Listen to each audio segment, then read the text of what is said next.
It's time for AggroChat, the official podcast of the Tales of the Aggronaut blog and stalwart gaming community, where we talk about stuff and things, and the stuff about the things, and sometimes gaming. I'm Belgast, and let's start the show. Hey folks, it's that time again, time for another episode of AggroChat. This is episode 362. Tonight I'm joined by Ammo. Hello. Grace. Hi. Kodra. Hello. Tam. Hello. And Phelan.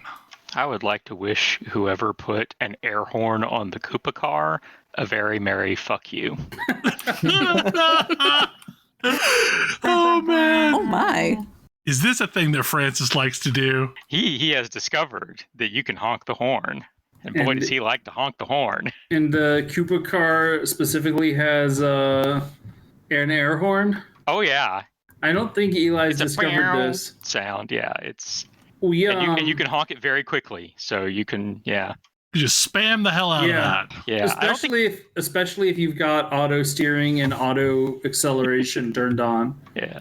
I don't think it has any game effect whatsoever. I think it just makes an annoying noise. No, But what more do you need? It's like a smash taunt. That sounds the opposite of delightful. Speaking of things that are neither surprising nor delighting me. We got some news finally about how server transfers are going to work in New World. It is not delightful.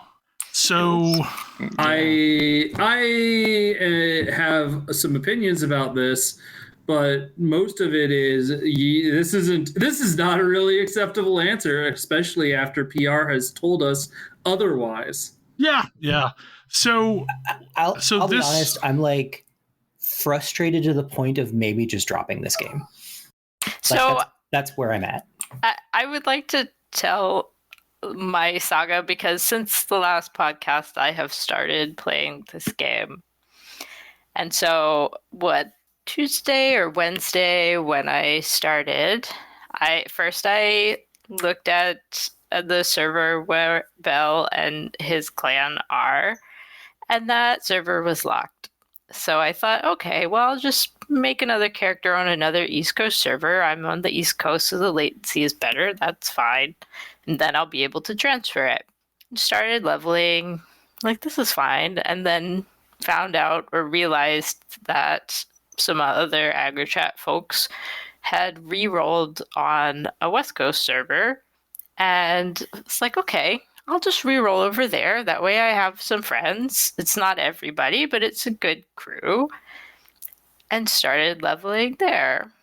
And then yesterday, there was the whole announcement about the way that server transfers were going to work. And coincidentally, also the server that Bell and his clan were on magically opened back up again. So I had to re-roll again and start over from scratch again. And, granted, I've only been playing for a few days. That's not a big deal compared to other folks on the show right now. But it's still a little frustrating. And it's not ideal. Yeah. No, it's very not ideal. So here's a sequence of events that went down. We talked about it last week where servers were unplayable. And a lot of people ended up re-rolling on random servers just so that they could play the game. And that's what happened to, Tam, Kodra, Ash, a couple other people in the guild re-rolled on random servers, just thinking, okay, we'll get in, we'll play, and then when transfers go in, because Amazon kept talking about, we're going to have transfers possibly by the 8th.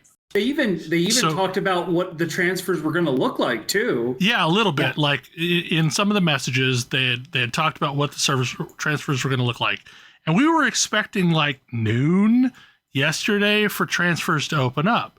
Because like one of the things that you have to say about the New World team is they have been prolific as hell with patching. Like the amount of patching that happened during the alpha and the beta and like radical overnight changes. So if they said they could roll out server transfers in a week's time, I believed them. Like, they built new stuff out of whole cloth between patches in alpha. So sure, it makes sense. Yeah, like the difference between the game, like I have played 4 or 5 different New Worlds over the course of the time it has existed, because like the scale of changes that they seem to be capable of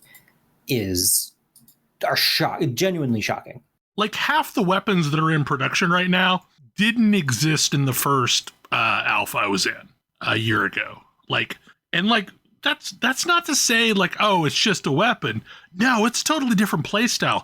Rapier, for example, is one of the most engaged like weapons in the game. It didn't exist at all. Like, it didn't even exist in somebody's mind at that point. So like when they said, yeah, this is going to take a week, sure, I believed them.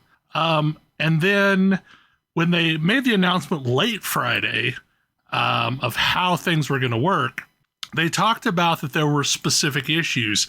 And I do wonder if some of the issues revolved around them trying to transfer between data centers. I don't know. Like that makes me wonder if that's what happened.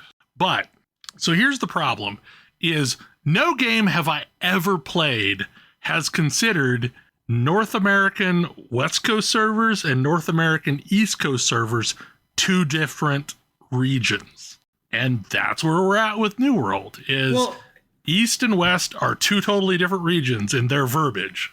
We're also in a real pickle right now where they have said this was going to be possible.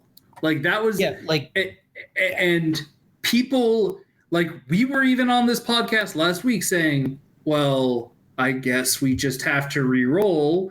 And maybe eventually we server transfer to a place once everything works itself out, because we couldn't even roll on Minda at that point. And let's re-roll, on whatever seems like. I mean, we had the conversation last week. Like, let's re-roll on whatever seems like the lowest pop server. Those are probably US West, and they've already said we can transfer across regions. Like they literally communicated that specific thing. You can transfer across regions. They even said it explicitly. Yep. And so we re-rolled and could actually play the game with the feeling of, okay, it's going to be annoying until they figure out this server transfers thing. And then we'll just transfer. Transfer. And either they'll have fixed the server pop capacity and we'll all transfer to Minda, or all of the Minda folks will be tired of dealing with the horrific queues and they'll transfer to US West. But whatever, it doesn't actually matter because we don't really have any meaningful ties outside of our particular little group. Right, exactly. Like, it doesn't really matter what server we're on. Mm-hmm. But so other things have happened. There's been like a 1.01 patch that came in that they rolled out a bunch of changes to detect people trying to evade AFK. And it worked. Like, for the longest time, everywhere I went in the game, I saw someone wall running, which is just the generic term for people doing a behavior to try and evade going AFK. That doesn't exist anymore. Like, since the patch went in, I've not seen it at all. And overnight, we went from having 3-hour, 4-hour queues during prime time to having no queue ever. And having like a max population during prime time of 1,600 players.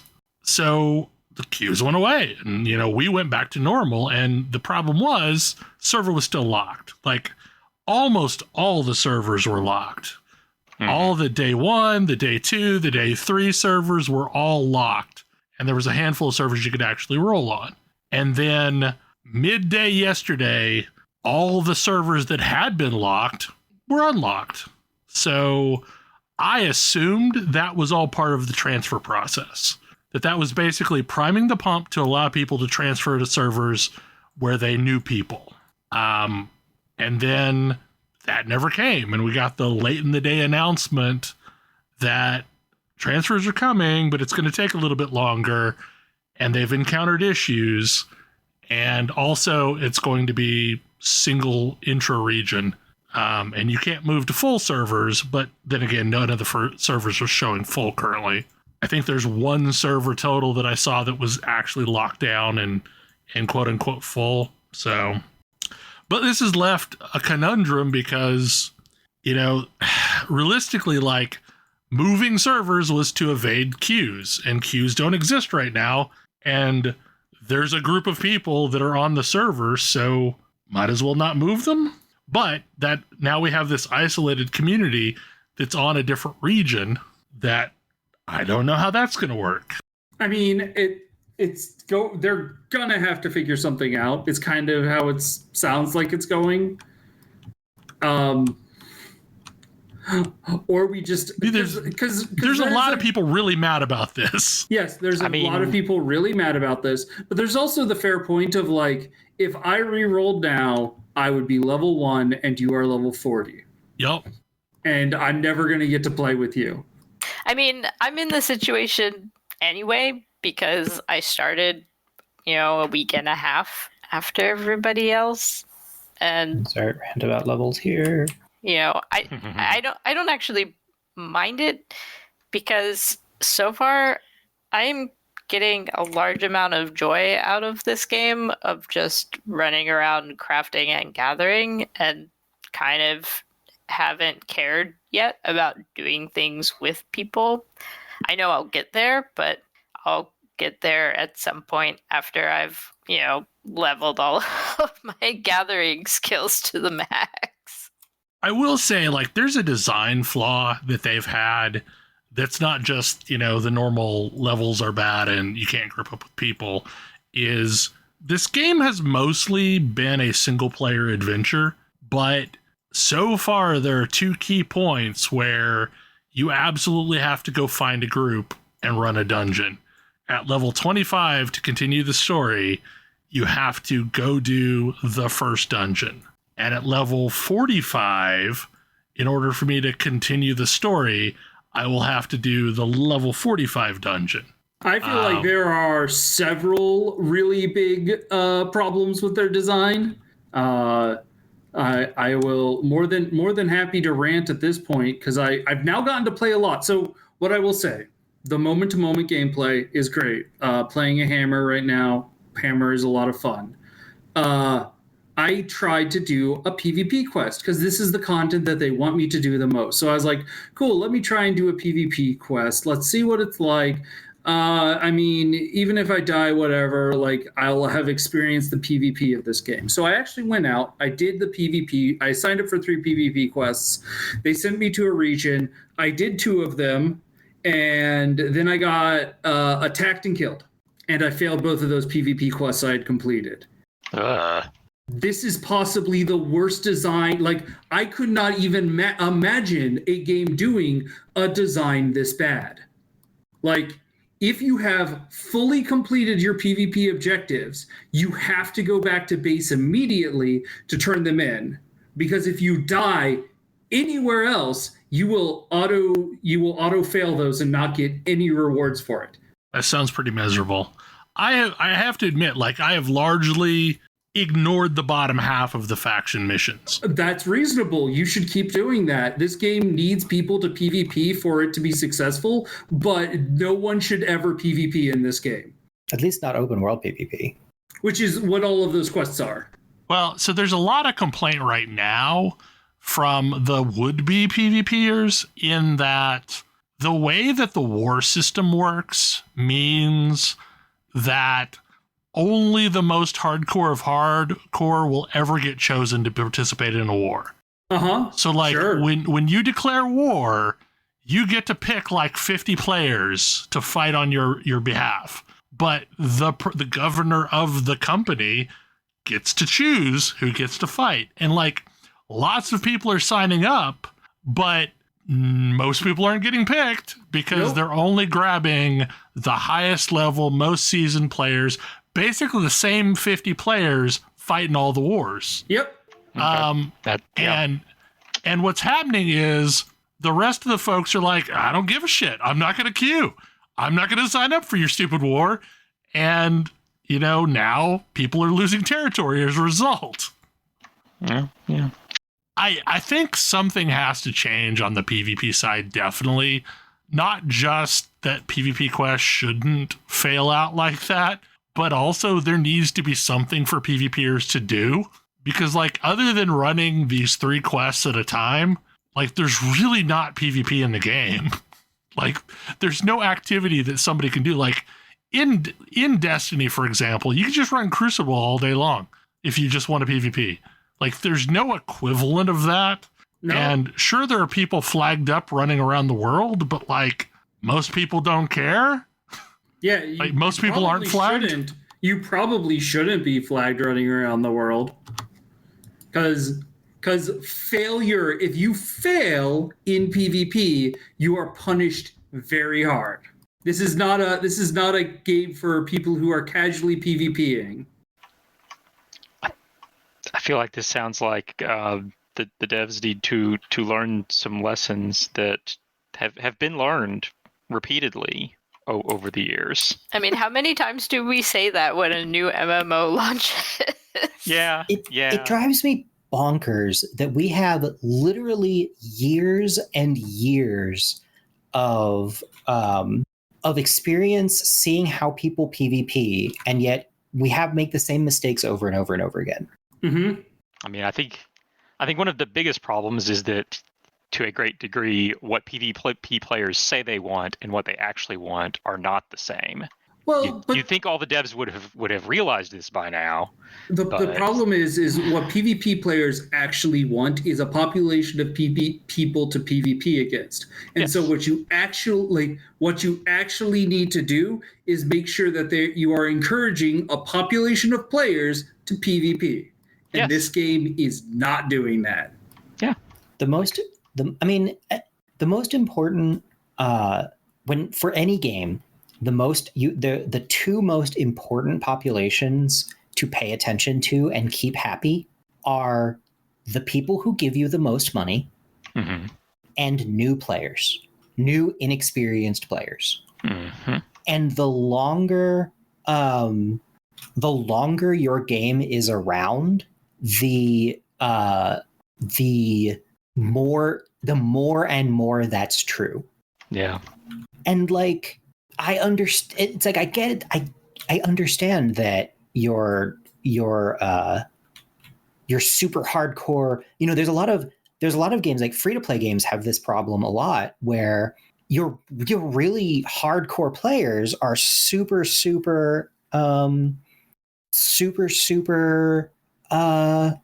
invested, they're super engaged.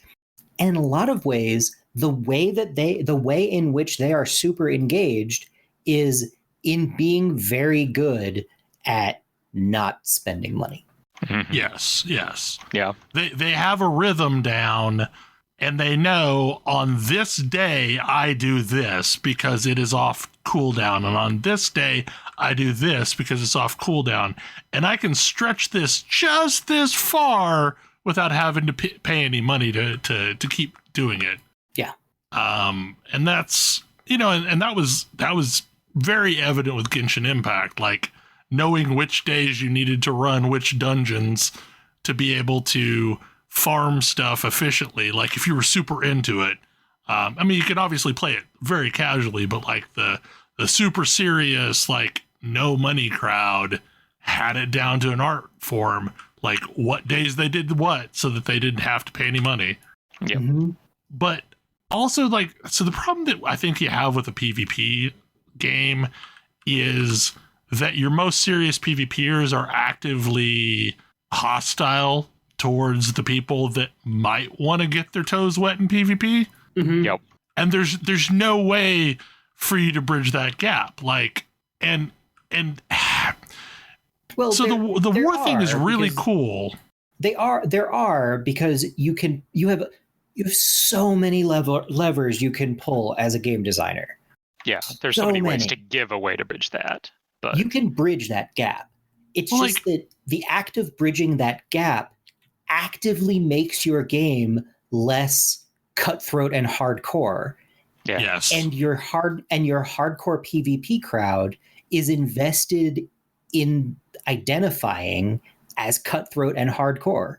Yep. Well, and you said earlier that the PvPers want other people to PvP against or with, and that's partially true, but a large fraction of that crowd also wants rubes that they can just murder. Yeah. Yep. They want to be the wolves. Yep. And people like me either look at that and go immediately, nope, I'm just turning off duels and I'm never hitting this button that flags me for PvP, and I'm just going to ignore that entire system. And other people think, oh, I might like to try PvP, get completely wrecked, or don't get to participate, and then go, never mind. Well, and the problem is like, so you have players that are solo flagged like Kodra was, and they're trying to do a reasonable thing. But then there is a squad of sharks just going around looking for solo players. I was a tasty minnow. Yep. And that's how they're getting their fun, because they're running around with the full party. Yep. They want to roll around doing a murder, and if they want to be able to do that, there has to be a population for them to murder. So if you want me to be part of that population, you need to pay me very well for that. Well, so here's the thing that I'm going to say. The argument I've heard is that if you want to hold territory, you need to stop your enemy faction from completing PvP quests. Like that's just if you're going to hold territory, that's what you need to do. So the whole idea that you don't get any faction increase or PvP standing increase if you die is sort of baked into like, well, you died, so your faction doesn't get rewards for what you do. You should still give me the individual rewards. Well, like, so that's my stake in the ground. So the other part of this too is like, I have already experienced enough of this game that what it really needs is an open grouping system like Rift had, to where if you're in an area doing a thing, like it should present you with an easy drop in, drop out group option to also do the thing. Because like this afternoon, I went around doing a bunch of literal rifts, like the corruption invasions. And like I wasn't grouped up with any of these people. We were just rolling around together and it was fine. But it would have been more efficient if we were grouped, but none of us stopped to group. We just like did the thing. And there's been lots of cases where I've been in an area, and if there were an easy way to have like, okay, I'm going to create an open group, and anybody who also happens to be in this area can drop in or drop out. And if people started doing that for like these PvP quests, there maybe would be strength in numbers. Oh, sure. Strength in numbers is totally a thing you could do, but like you need to make it fun to lose in PvP. Yes. And that's the problem. Thing that games don't get. Here's the problem. It was really fun for me to lose in PvP. When I was fighting, that was actually fun. Like the act of doing PvP in this game is a blast. It's really cool. But then I found out I lost all of my rewards for all of my work, and I was like, I'm out. Yep. This game is a fun game to PvP in.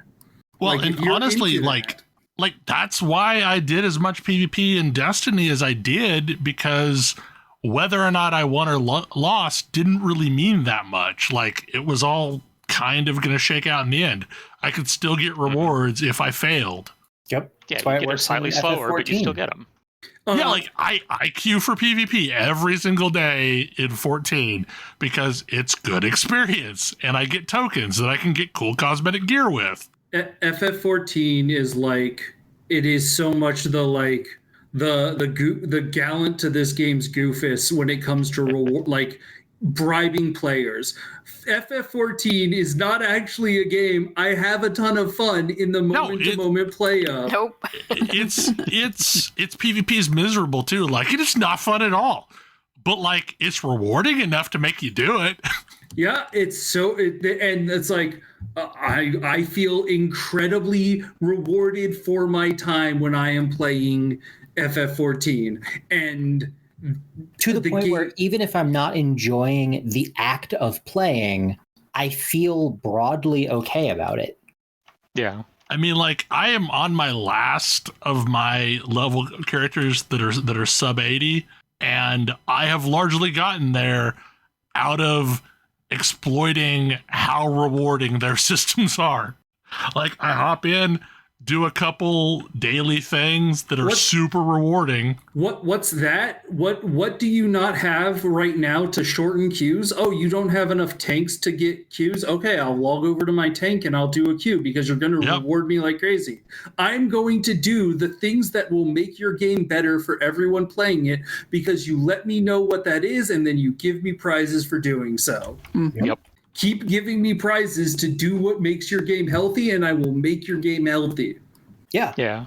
And whereas, like, the way you're describing the way that the New World PvP works, like they're actively disincentivizing. Oh yes, PvP sure because they are telling you, okay, you need to flag up and go to this place and do these things and make sure you don't get near any of the opponents. Correct. Stay as far away from them as possible. Yep. PvP, don't want to risk it. No, that's how you lose. That's the exact opposite of what they need to be doing. Yeah, so like they need to be giving you quests that involve like, okay, the purpose of this quest is to roll in and make a ruckus and like attract their attention and then last as long as you can. And like either, if you die, you have to like get it back together and go in to finish up the amount of time you need to last, or you get rewards based on how long you lasted, or whatever. Something. Anything better than active avoidance. Ugh. Yeah. And, players learn real fast, and players have learned in this game real fast. Mm. And, like, there are absolutely already PvPers who are like, but wait, nobody's playing the PvP. They're doing the thing the game incentivizes. Well, and the thing is like, Staying far away from you. I think a good chunk of why we dropped down in active numbers is when people got their first taste of getting rejected for war, they maybe bounced. Yeah. Or decided to start over on a smaller server in hopes of being the big dog in the big fish in a small pond. Yeah, maybe. Yeah, I mean, so like we'd rolled over in Ortigia, and if it were something, if being like a territory holding big PvP group were a thing that I were even a little bit interested in, I would have pushed hard for us to all roll on Ortigia. Not because re-rolling isn't pain, it is, but because at the time that we were getting into it, there were exactly 2 guilds on the entire server with more than 5 people. We could have trivially rolled in there and been one of the major players on the server. And like, not something I actually am interested in investing in, time or effort wise, but like that was an opportunity that certainly didn't exist on the higher pop servers, at least for in the initial case. Yeah, I have no idea what Minda's community is like. I am told it's even worse than Ortigia. Ortigia does not have a great community either, though. I don't think that any server does, though. This game needs to also figure out a way to detoxify its community. Yeah, so... I mean, like any MMO, I logged in on both of those servers, looked at the global chat, which also, by the way, global chat is not that great of an idea. Is it? But anyway. Is it global cross-region? It's global entire server. Global. What global. A bad idea. Yeah, it is. It's a horrible idea. Off. Just turn that nonsense right off and improve your gameplay experience. Oh my goodness! 100%. I thought it was like zone chat. No, area is zone chat, and area is useful. Like no it one's is. In it. No one's ever talking in it, exactly. But like, it's kind of useful because it's the thing that allows people to like communicate with each other. Like, I'm in an area, I need to, tell you, like, maybe avoid this area because like there's a boss over here. Oh wait, does that mean the faction chat is also global? Faction is server wide. What a bad idea! It is. It's a horrible idea. Did they have anyone on this team that had played MMOs? You know what? Like, I question because, well, okay, that's not true because like they have cherry picked some primo features from other MMOs. Like, there are certain things that they're copying well, and it's great. Like this game does a better version of Rifts than Rift did. Like invasions are really fun and they're really rewarding. But like on other aspects of this, like I don't know if they've got people that have really even played an MMO. I think the specific question is, did they have anybody that has dealt with MMO community? I am pretty certain that is a big no. Yeah. And to be honest, like none of the alpha tests were big enough to really give you a good feel of what the community felt like. And like people were on their best behavior because they didn't want to get kicked out of alpha. Yeah, you're never going to get the feel of a community from what the alpha or beta are like. No, it's always totally different. So I will say, like, the thing that I have started doing is I am actively reporting people. I am hoping that there's some automated system that's looking around in the back end, and if enough people get reported, that maybe it changes. Like, it has calmed down significantly from what it was those first few days. Because there's a certain crowd of players that burns through these games in a week and has their fun trolling everyone and then goes away. And it feels like, that first wave's gone. Now what's left are people that are just more rooted in the community and awful. And you know what? I'll happily report them. And maybe someone is watching those reports. I don't know. But like, I am absolutely reporting people left and right for hate speech. Which there's a lot of. Yeah. No, it's like, it is unsubtle. Hence but like my I said, complete there's checkout from any form of global chat. Well, okay, yeah. but here's the screwed up thing, okay?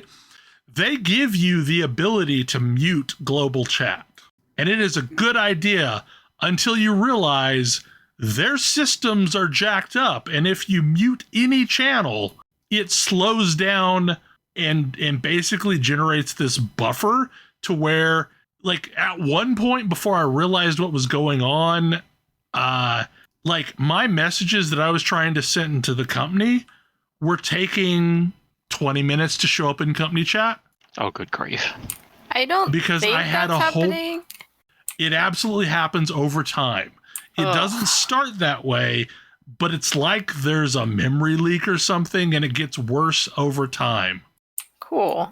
You know what? Don't care. Still not unmuting any of those global channels. Well, I'm not going to talk. I'm going to also throw this one out here. You need to mute the channels because if you decide that somebody is being a jerk and you want to block them, suddenly you're friends for life with them. That is so frustrating. Like, I have blocked people and now they're in my social feed forever. Okay, other thing that's really glitchy with the social feed is at one point, some asshole was randomly inviting everyone he passed to his company. I'm in a company. Like, I'm the governor of a company. I shouldn't be able to be invited to another company. But I could, and I have an invite permanently in my list. However, if I try and hit the X to decline, it tells me I have to leave my company to accept another company invite. Oh, good. What? So I permanently have this rando's invite until it eventually times out, and hopefully it does. Oh, God. So did they at least not make the mistake of telling the person you're blocking when you block them? We don't know that. I don't know. I have no clue. I sure hope so. I'm never going to forgive City of Heroes for that one. Who came up with that? That was the stupidest thing. I'll be honest, like, I am pretty sure they spent 0 hours on their social system because it is the most underbaked of all the systems. Like, I think they cobbled something together in alpha that would work and have never updated it ever since. I'm going to guess that they sat down and said, yeah, all the companies are going to make Discords. So, yeah. No, there's in-game voice chat. There's proximity in-game voice chat, which in itself is all. Yeah, it's not just voice chat. It's some of the highest tech voice chat I've ever seen. But I instantly turned it off. Oh, yeah. Because, like, I don't want to see the text from these people, let alone the voice when I'm standing in town. Good God, no. Well, and the worst part for me was I first experienced the voice chat in alpha and was like, oh, wow, it's doing some really cool stuff. And because people in alpha are on their best behavior, it's actually kind of awesome. But the second this game goes live, I'm going to turn it off and never turn it back on again because no. Right. Mm-hmm. Like, I mean, okay, I get the thought process behind this, but like, people who design these systems think of them in idyllic terms. And once reality sets in, it's nothing anyone would ever want. Which again implies that they've never actually played an MMO. Or been on Xbox Live. Yeah. Like that will teach you never want like always on voice chat. So yeah, I it's just like this game is brilliance and stupidity at the same time. Like there's just moments like some of the stuff works so smoothly and it is so fun and it's brilliant to just run amok crafting things and gathering things. And then there's other things like who thought this was a good idea? Yeah, really. How did this get greenlit? Really low lows. And I'm sure that I will guarantee you that there are New World fans out there saying, well, that's just the internet. That's just like what, that's just what you're going to get. To which I respond, Final Fantasy 14 and Guild Wars 2 are both games that exist. Right. Well, and the problem is okay. You can do this right. So part of the problem is I am spoiled. I am very spoiled. I have played on a PvE WoW server before, and it's just like this. Like, it is awful. But, like, most of my game time I have spent on RP servers or Final Fantasy 14. I am so mad that games do not just have RP servers. You don't even have to do anything. Just label them. Just label it. Say this is the one that you go to, and the community will self-lease. Mm-hmm. Yeah, because RP servers are real good at reporting people. RP servers are real good at reporting people. It's not that difficult. All you have to do is put a label on your server, and then there is a certain type of person who will log into that. And there will be another type of person who make up the greater majority who goes, that server looks like it's for nerds, and never log in, and that's better for everyone. Yeah. That's working as intended. Yeah, because there's nothing about, you don't have to technologically do anything on an RP server, nor would it be nor is the ROI there to justify it. But you can do you can solve that problem. Yeah, I mean, like, were there an RP server? That's where I would have gone from the start. Yeah. Yep. Because, like, while I don't actively roleplay in these games, like, I fully support it, and I'm not going to cause anybody to break out of immersion. I am happy to not have to deal with the horrible names.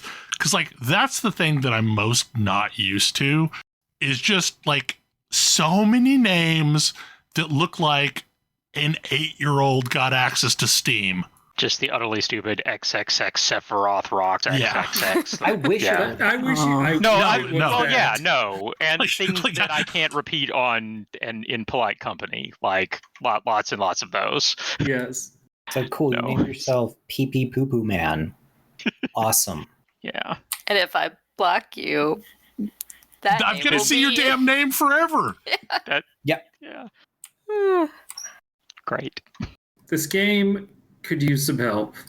It's a really good game. It could be a pretty great game if it had some help. Yeah. Yeah. Well, that is the super frustrating thing, because honestly, like, it would be so, if this game weren't actually legitimately really fun. Yeah. It would be like, all right, that game was dumb, I'm out. Yeah. It wouldn't even be, it would be like, nope, that was easy. And like, I legitimately expected that was going to be this game. Like, fully expected that what we were going to deal with was, this game is legit bad. Like, right. And the thing is it started out kind of half-baked about a year ago when I first got involved with it. And progressively, but there was like enough there that I really enjoyed that made me hope that maybe it's going to turn out to be a pretty cool thing. And then progressively, test after test after test, it just kept getting better.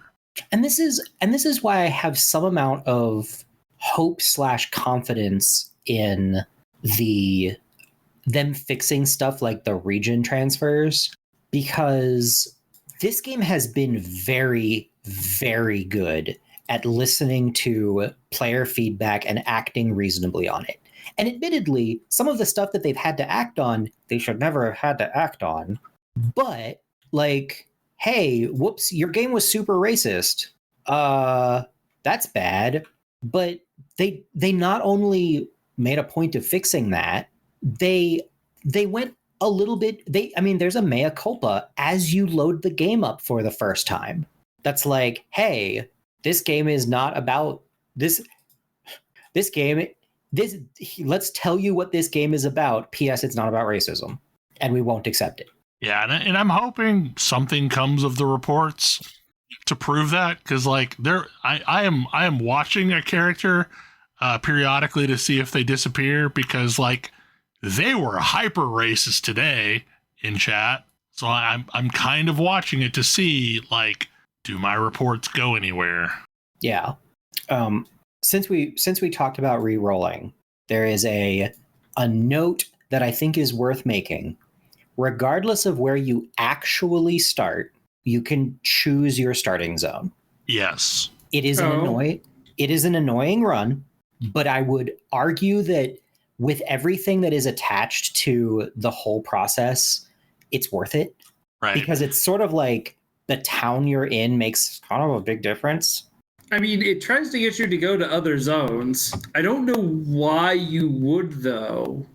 The story ends up taking you to all these places, and realistically, like, you're gonna learn all the zones. There's the starter zones, because they're not created equal. Like, First Light is without a doubt the worst start. Like, it is.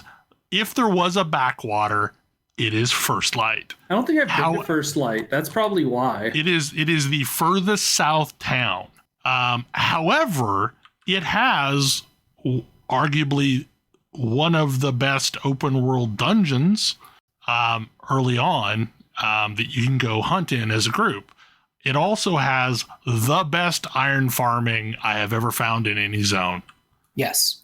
It is the best place for iron. Like, there are so many undiscovered nodes of iron that people like you can have 5 farmers roaming around in an area in a field, and you're all going to find enough iron. So like they have made it worth going there. Also, like, certain vegetables only grow in certain zones. Certain things only appear in certain zones. So like, there's a reason to go to all of them, and I've made the runs between them often enough that they don't bother me anymore. Especially if I'm on the lookout for resources in between the areas. And the main quest series is going to like take you around to all the zones, and it's worth doing them. The zone that you kind of lock into is the zone that your main quests will come out of, and also where you're starting. Like, you will have by far the most faction for that area. Yep. And like, it's going to be the easiest to get a house there and so on. So having something that's like central is really good long term. And without a doubt, I would say the two best areas to start in are Windsward or Everfall. Windsward has the best crafting resources, period. Like, it's got, if you want to be a crafter and that's what you really care about, you want to start in Windsward because everything is super easy to find. You don't have to travel far between machines. It's all in this nice, big, central fenced-in crafting area. Everfall is probably the best long-term zone to start in because Everfall is the gateway to the north. It is how you connect up to everything northern that you're going to be spending most of your second half of the game in. You can get from Everfall to Weaver's Fen super fast. You can get Everfall to Brightwood super fast. It's how you're eventually going to get to Restless Shore and Morningdale. The only southern zone that's of note is Cutlass Keys, and it's connected to First Light. So it's awkward to get to regardless, but like, Everfall is a great place to be centrally located for the late game. I mean, Monarch's Bluff is aggressively mediocre. I like it. First Light is just outer Mongolia. Yeah, First Light is the only one that I would call actively bad, but Monarch's Bluff is fine. It's not great, and you like. I've noticed the Monarch's Bluff versus Everfall thing to the point where like I am doing some work to make sure that I have a character that starts in Everfall, and like that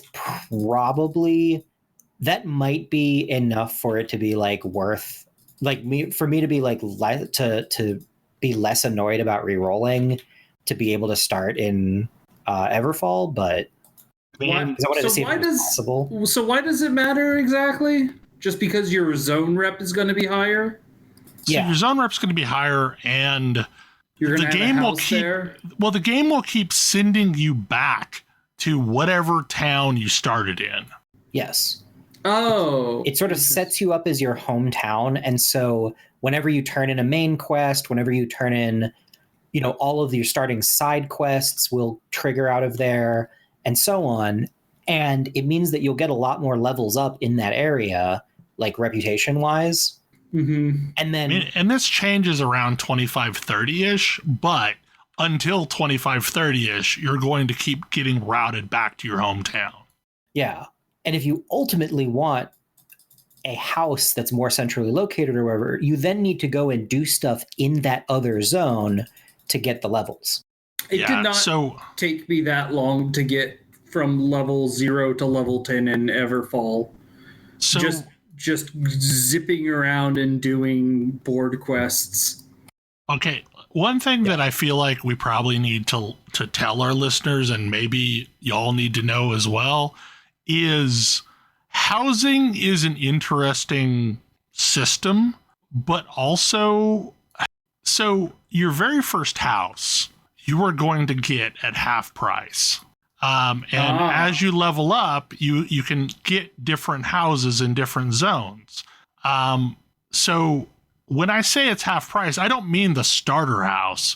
Just any house you buy in a territory that is the first house that you buy is half price. So is that the first of any house or first of any house? So if you buy the $5,000 house, or 5,000 gold house, which is the starter home, it is 2,500. If you buy a 10,000 gold house, it is 5,000. If you buy a 20,000 gold house, it is 10,000. So maybe try and save up. Yeah, so there's a catch-22 is having a house is a really beneficial thing because you get a teleport associated with the house. So strategically, you want to place your house somewhere you're going to be spending time at. It's a 4-hour recharge on the cheapest house, and it's a 2-hour recharge on the most expensive house. However, you can spend Azoth to reset the timer on that teleport to your house. And the maximum it's ever going to be is 50 Azoth. So, teleportation in the game is important that you understand how it works. The amount of Azoth that you spend is based on the distance you are traveling and how much your weight is. Yeah, and the base is 50, right? I mean, it depends on your destination. I've teleported for like... There's the cheapest it can be is 50, I thought. No, I've teleported for 15, I think, Azoth between a short hop somewhere. Like it is a calculation. Your total weight minus your actual equipped gear, because your equipped gear doesn't count against you. So stuff that's in your inventory and the distance that you travel ends up basically a function that generates what your cost for a teleport is. Which I might add, that is having a separate resource for fast travel that isn't gold and making it tied to your weight in a game that plays a lot like Valheim, where your weight is relevant, is really clever. Well, and that's why your house and your inn teleport are super important, because neither one of those factor your weight into it. And since your house teleport is always a maximum of 50 Azoth to reset it, and it goes down in time. So like where you are on how long it is until the resource resets will dictate how expensive it is in the grand scheme of things. So like if it's down to like a quarter of the total time that it would reset, you're only going to pay a quarter of the Azoth amount to reset it. But having having 2 teleports that you can make, that you can take resources with you, is super beneficial, especially when it comes to like moving stuff around the map. Because you're going to run out of space in wherever your first town is. Just simple as that. Like I am so out of space. And you can put a storage chest in your house that increases the amount of storage space in a town, but like there's only so much you can do there. Like you have to have a tier 4 house to have 4 chests. Your tier 1 house can only have 1 chest. There is a benefit that I've found to being in a town owned by your faction that's connected to other towns that are owned by your faction. So on the server right now, basically Purple Team owns this swath of territory from Ebon Scale Reach to Brightwood to Everfall to Weaver's Den to Restless Shore. I have access to anything that's in the banks in any one of those territories. I have to like spend gold to get access to something because essentially I am paying someone to be a courier to ferry it to my location. But it is kind of nice that if you're desperate to get something, you can reach into a bank in one of the other territories and get it teleported to you quickly. But other than that, I haven't really found a benefit of being in a faction town that your faction owns. So housing is a catch-22. I went ahead and got a house because I wanted to be able to move my inn and not have to have my inn where I was crafting everything at. But I kind of wish I had waited because I could have afforded a tier 4 house by now. The only other trap that I've found is selling things on the market board. Why is that a trap? So there is a fee that you have to pay to list an item. Yep. And that fee is just gone. Like if you cancel the auction, you don't get that fee back. Is that the 4 gold? The 4 gold. Yep. Don't sell don't sell cheap stuff on the auction house.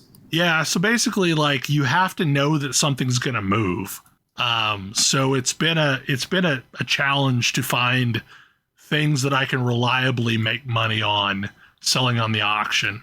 And the number one thing that I can reliably get about 200 gold out of is a vial of Azoth, which is a thing that drops out in the world, and you can consume it to gain back Azoth. And apparently there are some teleportation junkies on the server, because I can reliably sell that regardless of what town I'm in.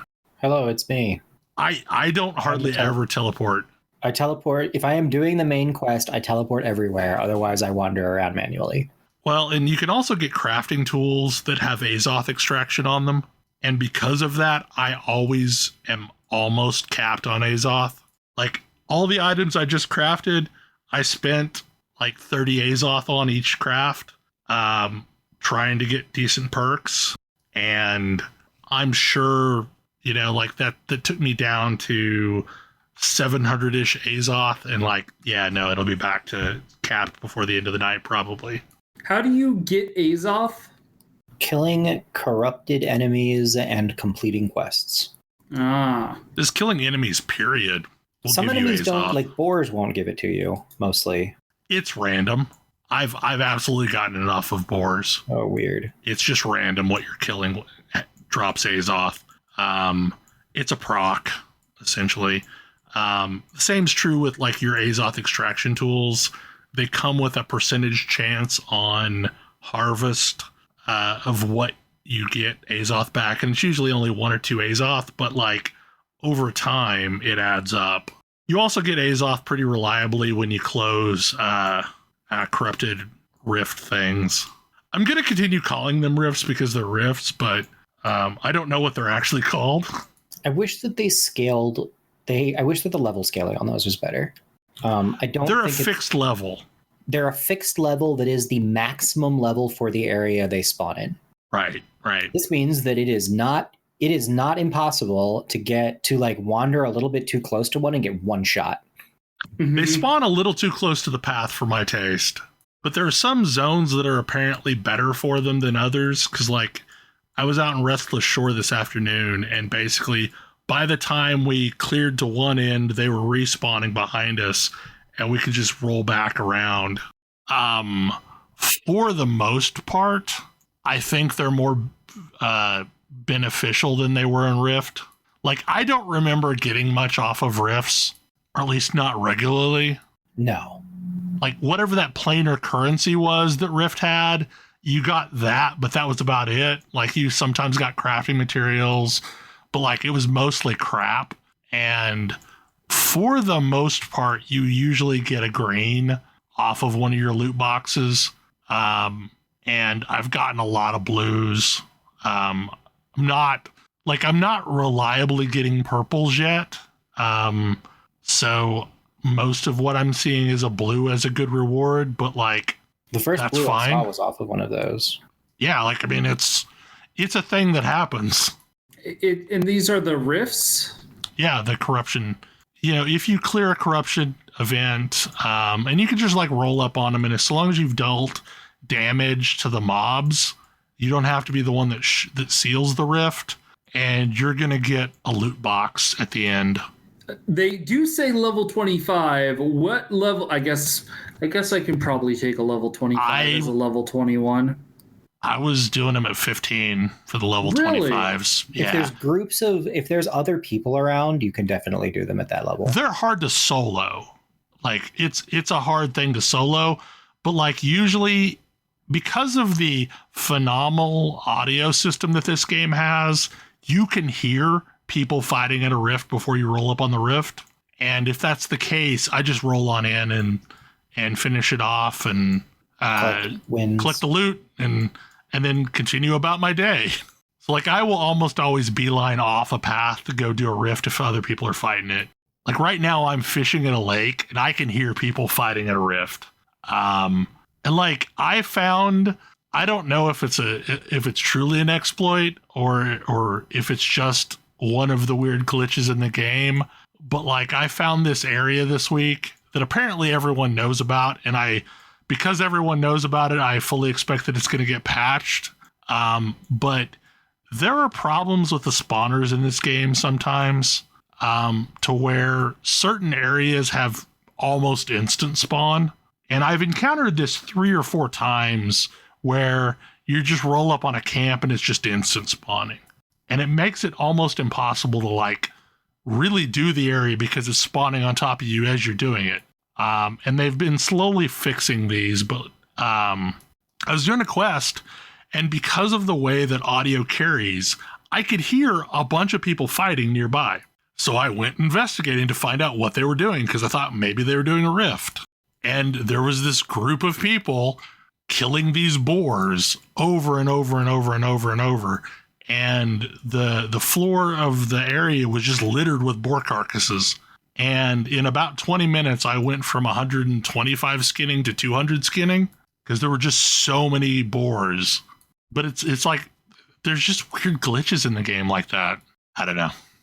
Hopefully they sort out the transfer thing, because right now that's super frustrating. Yeah. Okay, we have had this topic on the list for probably 3 months. Oh, it was added in August. Tabletop Simulator? Oh, yeah. So, yeah.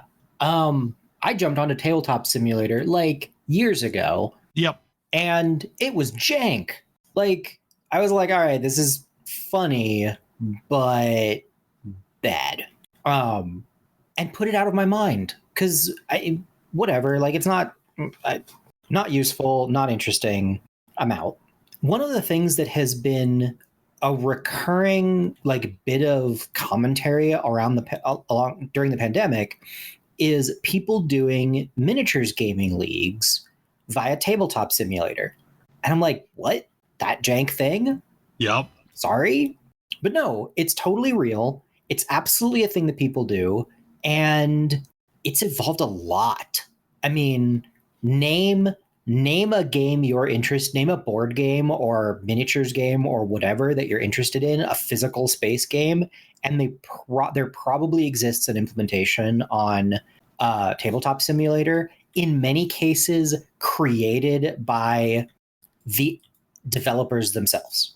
So one of the things that like I've wanted to potentially get into is there's apparently a group of people that play Commander through Tabletop Simulator. Yeah.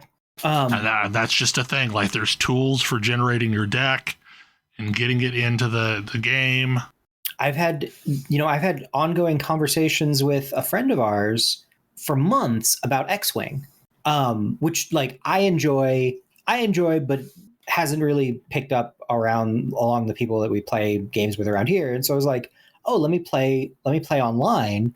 And honestly, like we played a game of X-Wing online and I liked it better than playing in person. It did some nice automation stuff. Some of the measurement and movement was way less weird to deal with. And like, it was great. There's a Marvel Crisis Protocol module that I've downloaded but haven't tried yet. Like tried to figure out how to actually use, but it's got like, you can generate a list. It's got a little like faux physical rule book, but it's really interesting to see this. Like it would be surprising to me if it had just, if it was like just during the pandemic that some of these like really surprisingly high production value things are suddenly in, but it's just really cool to see this like, hey, this works. And if you want to play games with your friends, you can do so. I still feel like they're missing an opportunity here with Tabletop Simulator, that there should be some in-game store to where you just, pay a nominal fee and you get the official thing. And that's a monetization method for these board games. Yeah.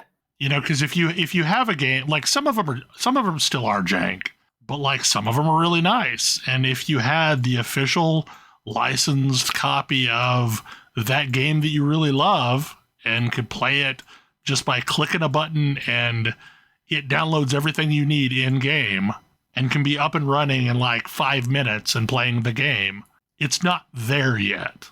You still have to go find the implementation and then import it and figure out what how to set things up and how to make the things work the way that they're supposed to, and so on. And there's also, like, generally speaking, a palette of things that you have to bring in to use as tokens that aren't part of the set. And, you know, like, there's other things that go along with it that, like, this is just part of Tabletop Simulator. But it's so close. Like, if only they could push across the line and just, it's a storefront for playing games you want to play. Yeah. Well, and the thing that I found really interesting is that some of them are that. Like, the X-Wing implementation is great. Like, to the point where you can generate a list. You can generate a list using one of the web apps that people use, import the code, and the code will generate all of the cards you need, all of the models you need, and all of the tokens you need, all automatically linked to one another with the dials and everything, all of your components all at once. And, like, that's really cool. If I remember correctly, there's a really good Munchkin implementation. But at some point, I'm going to try out the Commander. Yeah.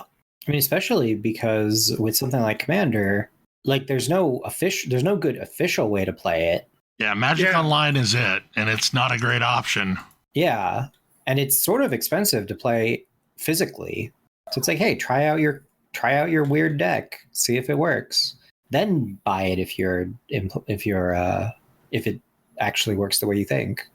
Yeah, and if I remember correctly, there's a tool that I had seen that you essentially, like, create a text file list of your cards and feed it into this tool, and it goes off and gets all the images and generates the card objects for you, so that you basically import the deck as one object into Tabletop Simulator. So it's not exactly turnkey, but it's not ridiculously difficult. Yeah. I know Dice Throne used it a lot in beta testing some of the changes they made to that game. Oh, yeah. Where they would have, like, a bunch of people on, and then they would give them the bits to test, and that allowed them to also be in the room with them while they were testing it. It's like spectating, watching two people actually play it. Yeah, I mean, it's a super clever idea to have, that's the word I'm looking for, to have prototyping basically built-in baseline. Because then it's like, cool, you can do, I mean, it's not paper prototyping, but it's basically figure out your game system before you go trying to figure out how to make all your physical components. Refine it before prime time. I'm wondering if I should bounce the Pathfinder topic until Ash is here, because I have a feeling he would have things to say about it. Maybe? Oh, almost certainly. Yeah. I also feel like he would probably have commentary about Tales of Arise. I have stuff to say about that, too. Boy, howdy. We can always have a reprisal if Ash has things to say. Okay, Tales of Arise. Tell me things about it, because I want to know things about this. Because I've only played one Tales game, and I liked it a lot, but I keep hearing things about Tales of Arise that scare me. That maybe I won't like it? I don't know. I mean, like, it's a Tales game. At least from what I played, it's a Tales game, and I kind of like Tales games. But man, I wish they would tell me how to figure out what to do next. Yeah, that was a general problem I had. Well, I mean, like, I am playing through Tales of Vesperia, and it's never real clear what I'm supposed to do next. Like, yeah. And I kind of roam around aimlessly until I find the thing I'm supposed to do next. But it also feels like a lot of wasted time. Yeah, like I had a thing where I ran. I wasn't sure like where to go next or how to find the thing I needed to do next.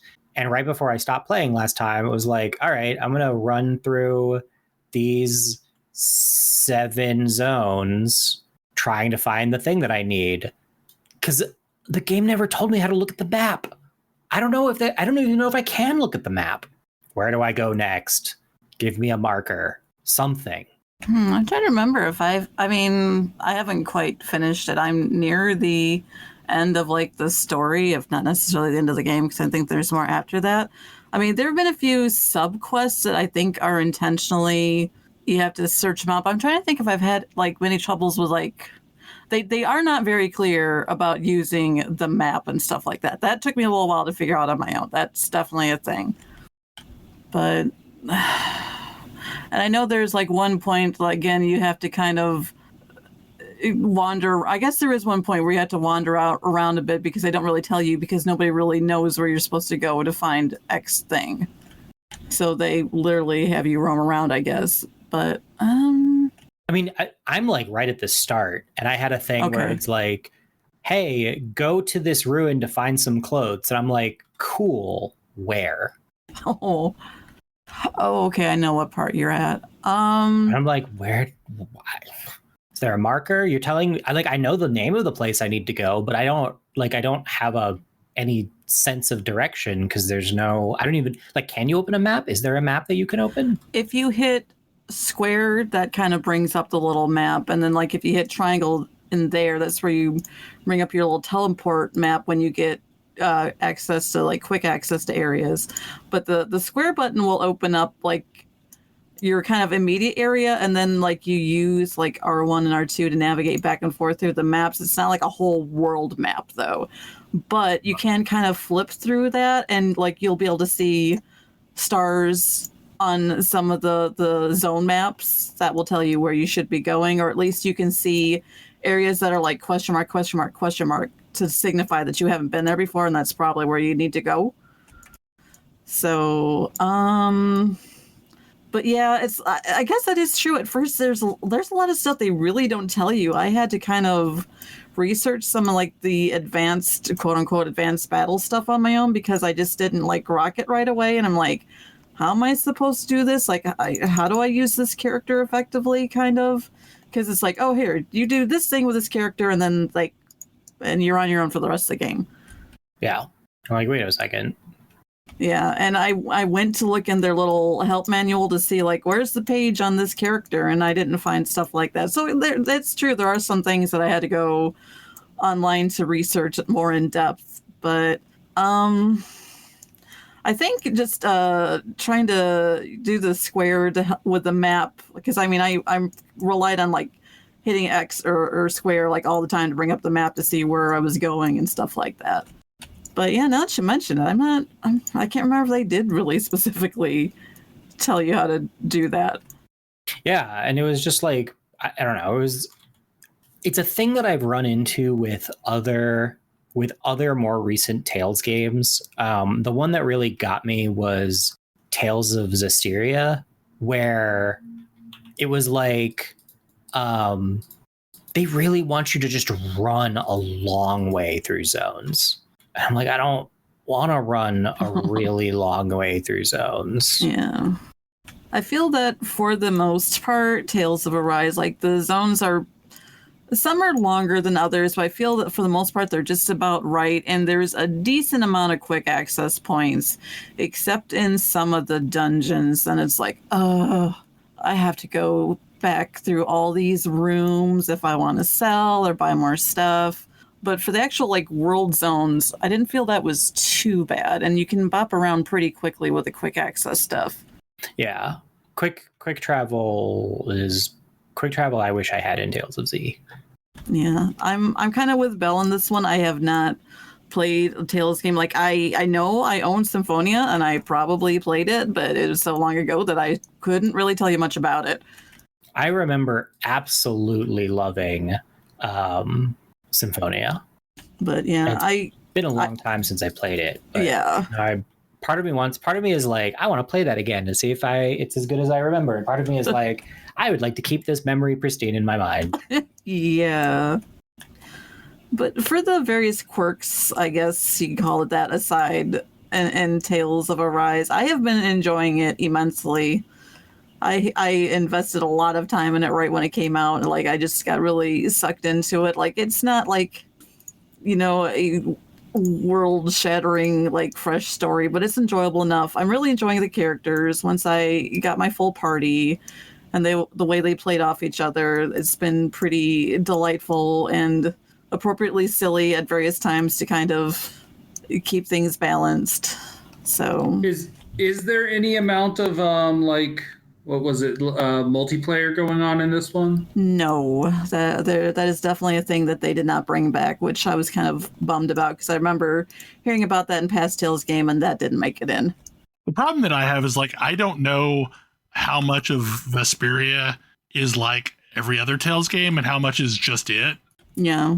Vesperia, it was way more action oriented than I expected a game like that to be. It reminded me more of like a Secret of Mana kind of thing.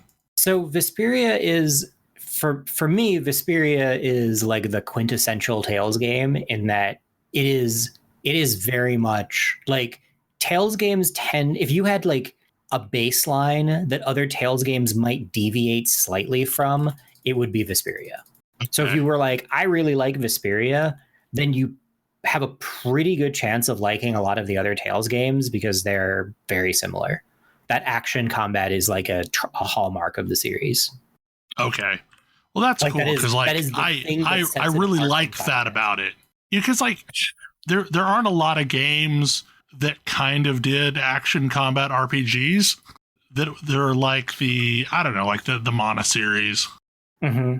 Yep. And that just wasn't a thing that like happened a lot. And this is an entire series of games that, for whatever reason, I never played. Yeah, Tales games were doing. So I've gone down the like my thesis about real-time combat being the thing that a lot of JRPGs wanted to do from the start, and the Tales series is kind of my like proof of concept because they figured it out and just did it. And like all of their games have been that, and it's some of them are jank, but they're neat. They're cool. They're doing a thing that not a lot of other games at the time were doing and have kind of stuck with it. I feel like the Star Ocean games had some pretty fun action combat, and I feel like Tales of Arise definitely has that, they have the action combat thing going on in there too. So I would say, since I haven't played like any of the Tales games really since Symphonia, that it feels very much like a Star Ocean game to me in some respects, and I'm really kind of happy about that because I missed good Star Ocean games. Yeah, I really enjoyed Star Ocean back in the day. Yeah. It's like I played whatever one was on the PS1. That would be Second Story, yeah. Yeah, that was the one that I first played for Star Ocean. Yep, same. I assume that series started on the Super Nintendo, maybe? Yes, I think so.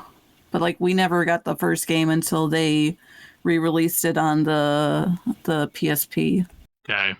They like remastered it, and they also retouched it a little bit and released it on the Switch about a year or so ago.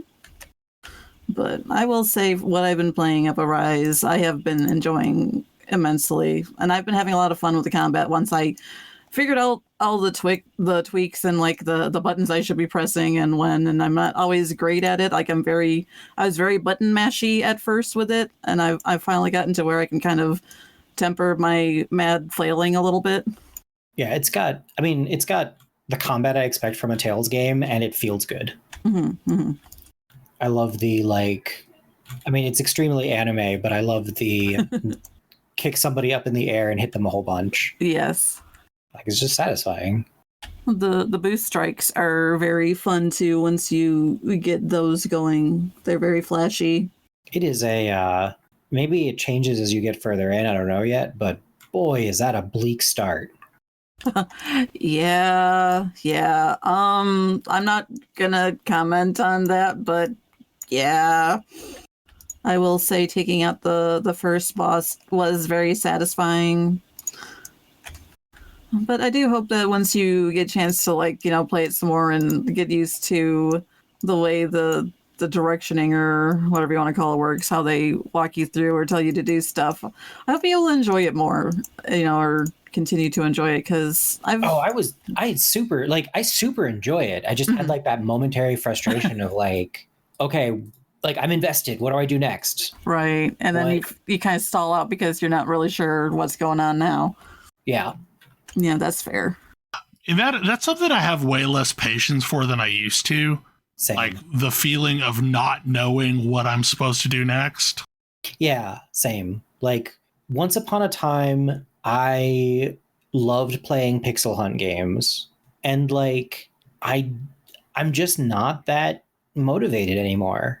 I don't need, like, it doesn't feel like an interesting use of my time. Mm-hmm. Well, there was a time when I think maybe we didn't have the visual language with UI to do that better than we do now. Mm-hmm. But like, it's a solved problem. You know, just do the thing that works that everybody else is doing. Yeah, and there's a certain subset of people who are like who look at a game and are like, oh, we should go back to when, you know, you needed to have a notebook next to you, or like it's like, oh, you needed to have a notebook next to you. That's a thing that we should do again, or like, we're not going to tell you where to go. You're going to have to figure it out yourself. And like, sure, but what is that adding? Is that adding anything to the experience? Or if it's not, you should skip it. Or if that's what you want to do, provide me elements in game to do that thing. Like, yeah, I had that thought process the other day when like I was trying to do something and I was like playing a game on one screen and referencing a notepad document and a website on the other screen. And it like, why don't more MMOs especially just have a notepad in game? Like just a notepad document that allows you to jot down notes. I don't know. I don't know the answer to that. Like, that seems like that would be a universally useful thing in every MMO I've ever played. Just being able to open up a notepad document in the UI. Yeah. But it's not a thing that any of them have. Like, I think like Ion had one of those, but it's not a feature that you see in games. Like just the ability to open up a text document and start jotting down notes.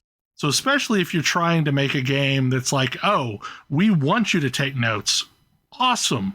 Give me a system in the game without reverting to paper that allows me to do this thing.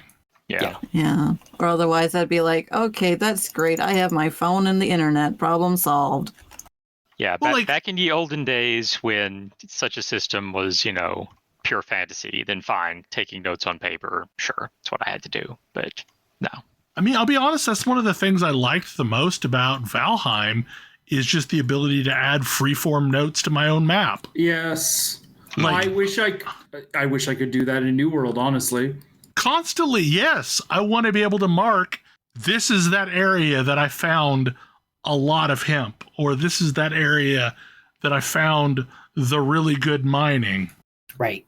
But instead, I'm basically memorizing the map. Even in Genshin Impact, you can put little notes on your map and leave little markers and stuff, and that's super handy.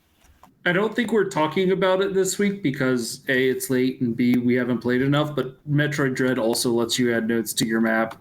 Ooh. Which is good because it's a Metroid game. Yeah, I need to pick that up. Man, that is also, like we talked about games that don't tell you where you're supposed to go. Like, that is also a key problem in general with Metroidvanias. Like, I love the genre, but also I forget what the hell I was doing all the time. This is like, so, and yeah, like knowing where to go next is a huge problem in Metroidvanias. And most of them have a particular system in place that I think is generally good, where it shows you the edge of a zone, that shows you the map that you've made, and you can by looking at the map, you can know, oh, I haven't been here, maybe there's something there. And I think that's incredibly useful. And there are not many things that I think aren't good about Hollow Knight, but that is one of them. Having a map is as a like thing that you have to earn. Oh no. Yeah, I mean, like, I'm fine with the Zelda thing where, you know, you got to unlock the map, but once it's unlocked, it's unlocked. Mm-hmm. But like the fact that I have to keep buying more maps is annoying. Because like, honestly, like games that give you the ability to unlock the map, to me, always seemed like a detriment, because I use the fog of war on a map like that to tell me where I need to go next. Yeah. Mm-hmm. And like, if you unlocked all of it at once, I wouldn't know what the hell I was doing. Yeah. Like, if at least like show me a difference between I have a map of this place and I have actually been here. Like, like Hollow Knight. But I think the problem with Hollow Knight is that you can't just make your own map. Like, you have to revert to buying the maps. You do have to buy the map. You have to buy them. Yeah. You can eventually make your own map. Mm-hmm. But you at least can tell the difference between I bought the map for this place and I've actually been in this room. Yes.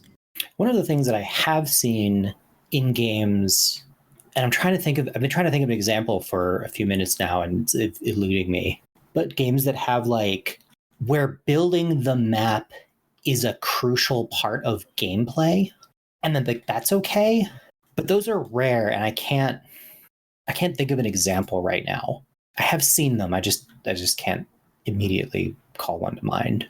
But usually you don't also have to navigate a maze. Mm-hmm. All right. So since we're kind of winding down on this topic, I'm going to reprise the New World for a bit and talk about a problem that I have had. The fact that everything in the game is character experience is kind of challenging because I have purposefully not been trying to level so that I don't continue to get that much further ahead of everyone. But everything you do counts as leveling. So I am sitting here fishing while we podcast, which is awesome because it gives me a time that I'm going to do it. And it's a great fishing system. It's basically patterned off of the 90s, early 2000s era Japanese fishing games. Like, that's what it reminds me of, is like the Sega Bass Fishing and those kind of games. But I'm going to ding 45 because every time I cast a fish or catch a fish, I get experience. So like, it's this weird, it's this weird double-edged sword though. Yes. Because like, I can't not level. Yeah. Me not playing the game is the only way that I'm not going to level, because everything that I do, like crafting some starter gear for Tam earlier, I got experience, little bits of experience, but like, you do enough and those little bits of experience equal a level. So like, it's this weird, it's an awesome thing, but as I'm purposely trying to slow down, I can't.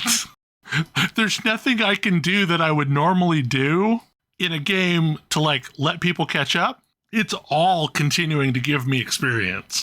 And I feel like the problem is not that everything you do is rewarding generally. It's that you leveling up is a barrier to you playing with your friends.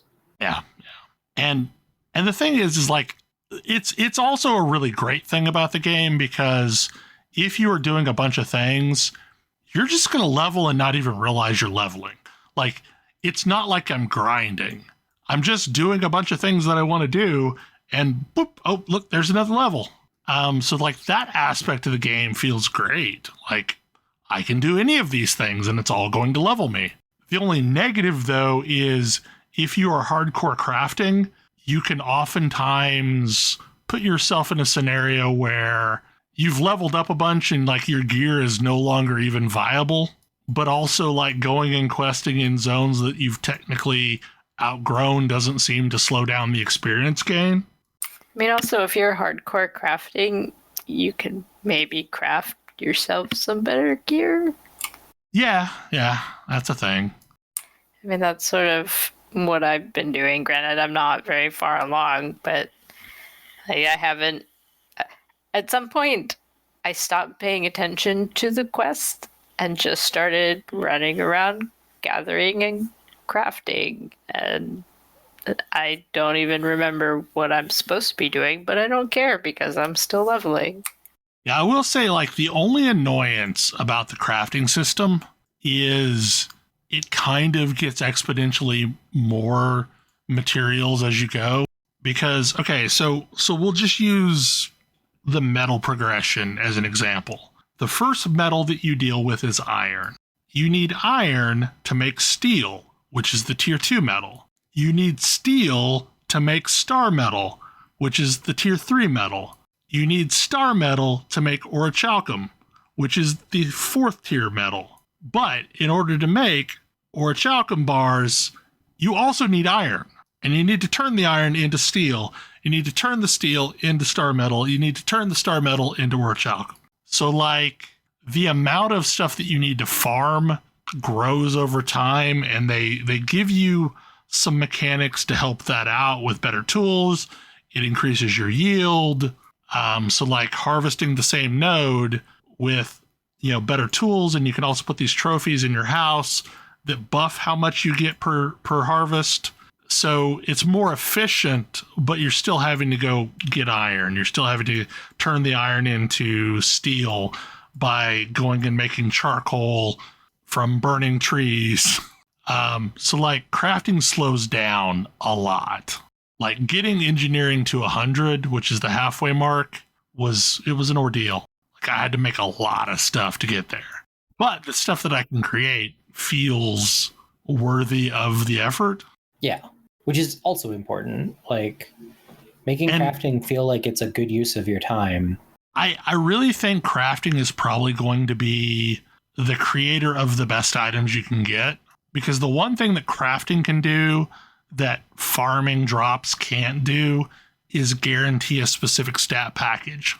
Because over time you get items that allow you to basically say, okay, I want to create an item that is strength and constitution, and I want it to have this special effect.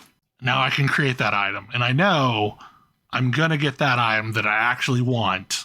I won't necessarily know the level of it, but like I know by feeding better materials into it, I increase the likelihood that I get the highest possible level of an item. So like the effort that you put into it can dictate the item that you get out of it. Whereas world drops are always going to be random, like what stat package you get on it. I enjoy that a lot of the items have multiple different things you can put in them. That's like, the thing is like that makes it so it's really cool that the item that you get out of it is dictated by what you put into it. So like, yeah, you can craft it with the cheapest possible materials available, but if you put better materials in it, you get less variance in the level range of the item that you get. And the other thing that's really interesting about this system is a lot of the recipes that you can get are world drops, and there's a ton of them. So it's going to create a situation where not every crafter has all the same patterns.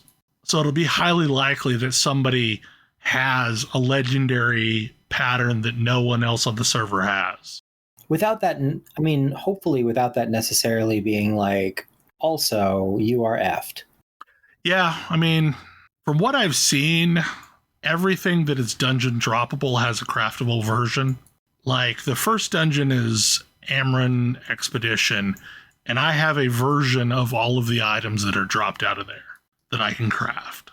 And I would guess that as you go deeper in, you don't just automatically get the recipes for those, that you probably have to run the dungeon to get the recipes. That's kind of the thing that scares me the most about this game, is the way that the dungeons work, in that you have to have a key to get into them, and it is an expendable key, and it is a non-trivial process to make new keys. I think folks are going to do a lot of the open world dungeons, because those don't require anything to go there. You just roll in and start hunting, kind of like people used to in EverQuest and Cebolus. I mean, I think that's good, because it means that there's a reason to do non-instanced group content. Yeah. Which is, again, why I wish there were open groups. That if you just happen into an area and there's like 4 of you there, that you can easily make a team out of the people that are available. Because I gotta admit, like, when I was trying to try items to you earlier, it was a pain in the ass to target on you and get it to where it popped up the thing that allows me to actually open a trade dialogue. So trying to invite people to a party while you're actively fighting is a challenge. There's a lot of UI elements, especially in regards to the social aspects of the game, that need refining. Yeah, I can believe that. Anyway, any final thoughts about anything we've talked about tonight? It's quick, but I've been sort of charting my Celeste progress, and I'm finally done. I'm done with the base Celeste game. Sweet. I got the Moonberry. And now I'm playing mods of Celeste. Does it have a large modding community? It has a pretty large modding community. Cool. Well, in that case, I am sure you will keep us up to date in your modding process. Uh-huh. I'm currently playing through Glyph. It's quite fun. It's the next step up from Farewell. And you're also pretty regularly streaming this, aren't you? Yeah, I'm streaming it every Monday after roughly around 8 Pacific Standard Time. I am long comatose by then, but hopefully some folks tune in and watch. I have a friend who tunes in almost every week. Well, I think that's it. Hopefully you enjoyed the show, and as always, we will be back next week. Good night. Good night. Good night. Good night. Good night. Good night. See ya. See ya.